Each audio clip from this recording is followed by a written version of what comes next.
Машалла достар, мына үйіміздің әдемі үйдің ішкі обзорын сіздермен бірге танысып шығамыз. Бұдан алдыңғы үйдің ішкі обзоры достар. Кеттік. Так, шыққаннан кейін бізде осындай трасса. Трассадан кіреміз. Дәу холл күтіп қалады. Холлдың биіктігі 4-20-ға 4-60 достар. Еніне. Биіктігі 4-20 достар. Кірген кезде сол жақта бізде кухня достар.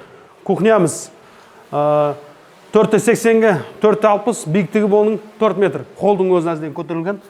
Өзінің балконы бар достар. Кухнядан шығамыз, тікеде бізде зал достар. 4-80-ге 4-60, биіктігі 4 метр. Балконы бар достар өзінде. Холдан кейін оң жақта общий санузел достар. Общий санузеліміз 2-60-ға 2-60, биіктігі болды 4 метр. И мына жақта бір спальнямыз астындағы достар. Одан кейін достар, мынақта хозяйственный спальня, өзінің санузелмен бірге. Мына жер өзіміз офис болады деген.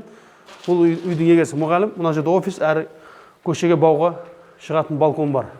Достар, бұл үйіміз сокольный этаж, әрі мансардный. Так, енді біз мансардқа шығып жатырмыз.